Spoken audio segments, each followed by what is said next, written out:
சாய்நாதனே போற்றி. வாழ்க வையகம், வாழ்க வளமுடன். அனைத்து உறவுகளுக்கும் இனிய வணக்கம். நாம் இந்த பதிவில் வாக்கிய பஞ்சாங்கத்தின்படி பயிற்சியாகும் சனி பகவானால் உங்கள் வாழ்வில் உண்டாகும் நற்பலன்கள் என்ன என்பதனை பற்றியும், கெடுபலன்கள் ஏற்படுமாயின் ராசிக்காரர்கள் செய்ய வேண்டிய பரிகாரம் என்ன, வழிபட வேண்டிய தெய்வம் யார் என்பதனை பற்றியும் விரிவாக காண்போம். 9 கிரகங்களுமே குறிப்பிட்ட கால இடைவெளியில் நகரக்கூடியவைதான்.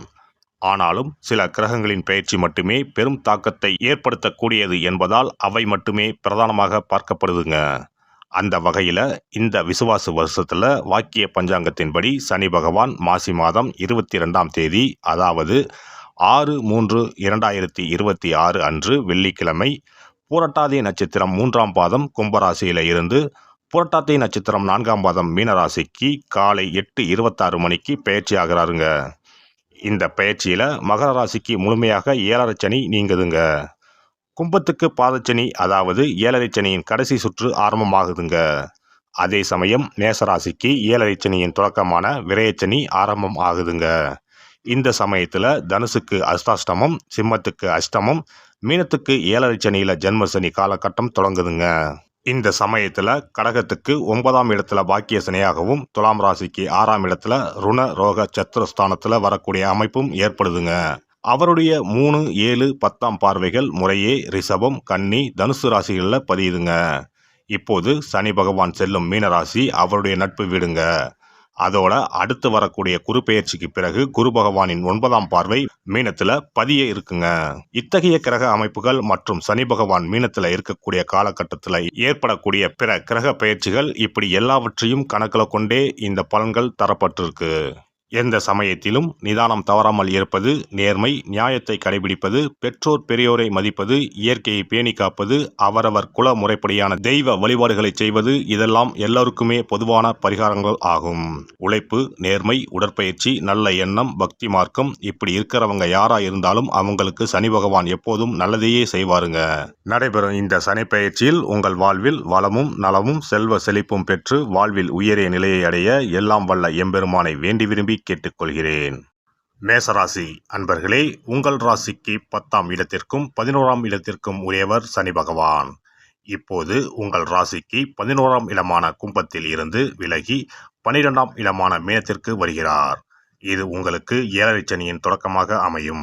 7.5 சனியாக இருந்தாலும் உங்கள் ராசிக்கு சனி பகவான் விரயஸ்தானத்தில் அமர்வதாலையும் பிற கோசாரங்களின் அடிப்படையிலும் இது உங்களுக்கு சங்கடங்கள் குறைந்து சாதங்கள் அதிகரிக்கக்கூடிய காலகட்டமாகவே இருக்கும்.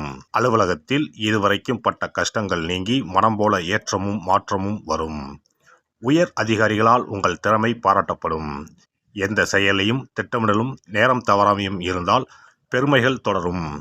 எந்த சமயத்திலும் பிறரை குறை சொல்வதும் வீண் வன்மமும் வேண்டாம். இடமாற்றம், பதவி, ஊதிய உயர்வுகள் கிட்டும். சிலர் வெளியூர்கள், வெளிநாடு சென்று பணிபுரியக்கூடிய வாய்ப்புகள் வரலாம். தவிர்க்காமல் ஏற்றுக்கிட்டால் எதிர்காலம் பிரகாசமாக இருக்கும். வீட்டில் விடியல் வெளிச்சம் பரவத் தொடங்கும். வாழ்க்கை துணையுடன் அந்யோன்யம் அதிகரிக்கும். மணப்பேரும் மகப்பேரும் மனம் போல் கைகூடும். குடும்பத்தில் 3ஆம் நபர் தலையீட்டை தவிர்க்கிறது அவசியம். வாரிசுகளால் பெருமை ஏற்படும். வீடு வாகன வசதிகள் அதிகரிக்கும். தொலைதூர செய்திகள் மகிழ்ச்சி தருவதாக அமையும். அரசியல் துறையினருக்கு ஏற்றமும் மாற்றமும் நிச்சயம் வரும். உங்கள் பலகால முயற்சிக்கு உரிய அங்கீகாரமும் பாராட்டும் இப்போது கிடைக்கும். எதிர்பார்த்த பதவி, இடமாற்றம் நிச்சயம் கிட்டும். இந்த சமயத்தில் சோம்பலை விரட்டிவிட்டு முழுமையான கவனத்தோடு செயல்பட்டால் நீண்ட நாள் கனவுகள் நனவாகும். செய்யும் தொழிலில் சீரான வளர்ச்சி ஏற்படும். முதலீடுகளை நேரடியாக செய்யுங்கள். முயற்சிகளில் சோம்பல் சுணக்கம் தவிருங்கள். அயல்நாட்டு வர்த்தக ஒப்பந்தங்களில் கையெழுத்திடும் போது நிதானம் தேவை. பெண்களுக்கு யோகத்தின் அளவு அதிகரிக்கும். மனம் போல் மணப்பேரும் மகப்பேரும் கைகூடும். அதே சமயம் வாழ்க்கை துணையுடன் மனம் விட்டு பேசுங்கள். கர்ப்பிணி பெண்கள் கூடுதல் கவனமாக இருக்க வேண்டும். மாணவர்களுக்கு திறமைக்குரிய பாராட்டும் மேன்மையும் நிச்சயம் கிடைக்கும். சோம்பலை விரட்டிவிட்டு தினமும் விடியற்காலையில் எழுந்து இஷ்ட தெய்வத்தை கும்பிட்டுவிட்டு படிக்கிறவங்க அதிக நன்மை பெறலாம். கலை படைப்பு துறையினருக்கு வாய்ப்புகள் தொடர்ச்சியாக வரத் தொடங்கும். புறம் பேசும் நட்புகளை இனம் கண்டு ஒதுக்குங்கள். பயணங்களில் வேகம் வேண்டவே வேண்டாம். நடந்து செல்லும் போதும் கூட கவனச்சிதறல் ஏற்படும்படியான செல்போன் பேச்சு கூடாது. நரம்பு தூக்கமின்மை, சுளுக்கு உபாதைகள் வரலாம். தினமும் சிறிது நேரமாவது கண்டிப்பாக உடற்பயிற்சி செய்யுங்கள். இந்த சனிப்பெயர்ச்சி காலகட்டத்தில் ஒரு முறையாவது மந்திராலயம் சென்று ராகவேந்திர மகானை வாங்குங்கள். வியாழக்கிழமைகளில் முருகனை கும்பிடுங்கள். வாழ்க்கை சீராகவும் சிறப்பாகவும் இருக்கும். சிறப்பு தொகுப்பு. சனிப்பெயர்ச்சியால் ஏற்படும் பாதிப்புகளை சரி செய்யும் சக்தி மிக்க 10 பரிகாரங்கள். சனி பகவானுக்கு உரிய சனிக்கிழமைகளில் விரதம் இருந்து அவரை வழிபடுவது மகத்தான பரிகாரமாகும். இந்த விரதத்தில் மதியம் ஒருவேளை மட்டும் உணவு உட்கொள்ள வேண்டும். இயலாதவர்கள் பழம் மற்றும் எளிய உணவுகளை ஏற்கலாம். சனிக்கிழமை அன்று காலையும் மாலையும் குளித்து சனி பகவானை தொழ வேண்டும். மாலை நேரத்தில் சூரிய அஸ்தமனம் அடைந்த பிறகு சிவாலயம் சென்று வழிபட வேண்டும். விநாயகரை முறைப்படி வணங்கி ஆலயம் வலம் வந்து மூலவர் அம்பாளை தரிசித்த பிறகு நவகிரகங்களை வலம் வந்து வணங்க வேண்டும். சனீஸ்வரரை வணங்கி சனி காயத்ரி மந்திரத்தை 18 முறை கூறி மனதார வழிபட வேண்டும். பின்னர் நல்லெண்ணெய் ஊற்றி 5 அகல் விளக்குகள் ஏற்றி வைத்து வழிபட வேண்டும். சனீஸ்வரர் தனி சன்னதியில் இருந்தால் அந்த சன்னதியின் முன் நல்லெண்ணெய் தீபங்கள் 5 ஏற்றி வைத்து வழிபடுவது விசேஷம். அருகிலேயே கிழக்கு நோக்கி அமர்ந்து சனீஸ்வரனின் சுப அருள் கிடைக்க வேண்டும், சனிதோஷ பாதிப்புகள் அகல வேண்டும் என்று பிரார்த்தனை செய்து வரலாம். இயன்றவர்கள் அன்றைய தினம் மாற்றுத்திறனாளிகளுக்கு அன்னதானம் வழங்குவது விசேஷம். சங்கடகர சதுர்த்தி தினத்தில் விநாயகருக்கு 8 சிதறு தேங்காய்களை உடைத்து நெய் தீபம் ஏற்றி அர்ச்சனை செய்து வழிபட்டால் சனியின் பாதிப்புகள் குறையும். அதேபோல் வெள்ளிக்கிழமை தோறும் அதிகாலை நீராடி அருகம்புல் மாலை சாற்றி அரசமர பிள்ளையாரை சுற்றி வந்து முறையாக வழிபட்டால் சீரும் சிறப்பும் நாடி வரும். தோஷங்களை எல்லாம் போக்கும் சக்தி பிரதோஷ வழிபாட்டுக்கு நன்மை உண்டு. அதிலும் சனிக்கிழமைகளுடன் இணைந்து வரும் சனி மகா பிரதோஷ நாளில் நந்தியையும் ஈஸ்வரரையும் வணங்கி வருவது சிறப்பான பரிகாரமாகும். அப்போது சுவாமி நந்தி அபிஷேகத்துக்கு பால் வாங்கி கொடுக்கலாம். அது மட்டுமின்றி திருக்கோவில் விளக்கேற்ற எண்ணெய் வாங்கி கொடுப்பதும் சிவாலயங்களில் வில்வத்தலத்தால் அர்ச்சனை செய்து வழிபடுவதும் மிக உன்னதமான பரிகாரங்கள் ஆகும். பொதுவாகவே சனி பகவானின் தானியம் எள். அந்த எள் எண்ணெயில் அவருக்கு விளக்கு ஏற்றி வழிபடுவதால் நன்மைகள் பெருகும். சனிக்கிழமை விரதம் இருந்து எள் எண்ணெய் தேய்த்து ஸ்நானம் செய்து சனி பகவானுக்கு உகந்த எள் எண்ணெய் விளக்கிட்டு எள் சாதம் படைத்து சனிக்கவசம் ஓதி வழிபடுவது சிறந்த பரிகாரமாகும். வெள்ளிக்கிழமை இரவு எள் தானியத்தை கரும்பட்டு துணி அல்லது கருமை நிற காகிதத்தில் வைத்து மடித்து தலையணைக்கு கீழ் வைத்து படுத்து உறங்கவும்.